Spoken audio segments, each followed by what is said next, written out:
ओम सूर्याय नमः। आज आपको सूर्य ग्रह के विषय में कुछ अद्भुत जानकारियां शास्त्र के आधार पे प्राप्त होने वाली है। सबसे पहले सूर्य देव का स्वरूप वर्णन करते हुए कह रहे हैं कि सूर्य देव की दो भुजाएं हैं। सूर्य देव कमल के आसन पर विराजमान रहते हैं। उनके दोनों हाथों में कमल सुशोभित है। उनके सिर पर सुंदर स्वर्ण मुकुट तथा गले में रत्नों की माला है। उनकी कांति कमल के भीतरी भाग के जैसी है और वो जिस रथ पे आरूढ़ रहते हैं वह रथ के 7 घोड़े हैं। सूर्य देव का एक नाम सविता भी है, जिसका अर्थ होता है सृष्टि करने वाला। निरुक्त में कहा गया है सविता सर्वस्य प्रसविता। अतः ऋग्वेद के अनुसार आदित्य मंडल में अंतःस्थित सूर्य देवता सबके प्रेरक, अंतर्यामी तथा परमात्मा स्वरूप है। मार्कंडेय पुराण के अनुसार सूर्य ब्रह्म स्वरूप है। सूर्य से जगत उत्पन्न होता है और उन्हीं में स्थित है। सूर्य नारायण सर्वभूत स्वरूप सनातन परमात्मा है। यही भगवान भास्कर ब्रह्मा, विष्णु और रुद्र बनकर जगत का सृजन, पालन और संहार करते हैं। सूर्य नवग्रहों में सर्व प्रमुख देवता है।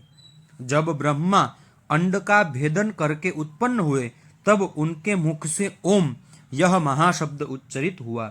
यह ओमकार परब्रह्म है और यही भगवान सूर्य देव का शरीर है। ब्रह्मा के चारों मुखों से 4 वेद आविर्भूत हुए जो तेज से उद्दीप्त हो रहे थे। ओंकार के तेज ने इन चारों को आवृत कर लिया। इस तरह ओंकार के तेज से मिलकर चारों एकीभूत हो गए। यही वैदिक तेजोमय ओंकार स्वरूप सूर्य देवता है। यह सूर्य स्वरूप तेज सृष्टि के सबसे आदि में पहले प्रकट हुआ, इसलिए इसका नाम आदित्य पड़ा। एक बार दैत्यों, दानवों एवं राक्षसों ने संगठित होकर देवताओं के विरुद्ध युद्ध ठान दिया और देवताओं को पराजित कर उनके अधिकारियों को छीन लिया।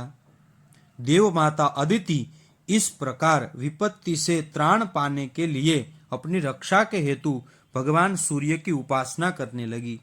भगवान सूर्य ने प्रसन्न होकर अदिति के गर्भ से अवतार लिया और देव शत्रुओं को पराजित कर दिया। राक्षसों को, दानवों को पराजित कर दिया और पराजित करने के बाद सनातन वेद मार्ग की स्थापना की। इसीलिए भी वे आदित्य कहे जाते हैं। भगवान सूर्य का वर्ण लाल है। इनका वाहन जो है वो रथ है। इनके रथ में एक ही चक्र है। एक चक्र पर यह रथ चलता है जो संवत्सर कहलाता है। इस रथ में मास स्वरूप 12 आरे है और ऋतु स्वरूप 6 नेमिया है और 3 चौमासे रूप 3 नाभिया है। इनके साथ 60,000 वालखिल्य स्वस्ति वाचन और स्तुति करते हुए चलते हैं। ये ऋषि उनके आगे आगे चलते हैं। ऋषि, गंधर्व, अप्सरा, नाग, यक्ष, राक्षस और देवता सूर्य नारायण की उपासना करते हुए चलते हैं। चक्र, शक्ति, पाश और अंकुश इनके मुख्य अस्त्र है। भगवान सूर्य जो है वो सिंह राशि के स्वामी माने गए हैं। इनकी महादशा 6 वर्ष की होती है। सूर्य की प्रसन्नता और शांति के लिए नित्य सूर्य अर्घ्य यानी भगवान सूर्य नारायण को जल चढ़ाना चाहिए और हरिवंश पुराण का श्रवण करना चाहिए। जिस व्यक्ति का भी आत्मविश्वास कम हो वो व्यक्ति भगवान सूर्य नारायण की उपासना करके अपना आत्मविश्वास ज्यादा बढ़ा सकता है। माणिक्य भी धारण कर सकते हैं तथा गेहूं, बछड़े से युक्त गाय, गुड़, तांबा, सोना एवं लाल वस्त्र ब्राह्मण को दान करने से सूर्य की शांति प्रदान होती है।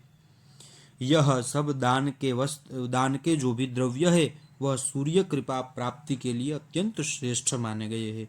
भगवान सूर्य नारायण के बहुत सारे मंत्र भी है, जिसमें आकृष्णेन वाला जो मंत्र है वो वैदिक मंत्र है।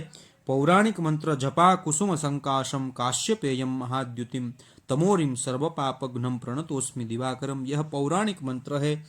ओम ह्राम ह्रीम ह्रौम सह सूर्याय नमः, यह बीज मंत्र माना गया है। अन्य एक सामान्य मंत्र ओम गृणी सूर्याय नमः, ये एक सामान्य मंत्र सूर्य नारायण का है। इनमें से किसी एक का श्रद्धा अनुसार एक निश्चित संख्या में नित्य जप करना चाहिए और सूर्य नारायण का जप का जो अनुष्ठान है वह संख्या 7000 जप की संख्या है। 7000 जप की संख्या में यदि व्यक्ति सूर्य नारायण का मंत्र जप करता है तो सूर्य नारायण की विशेष कृपा उनके ऊपर प्राप्त होती है।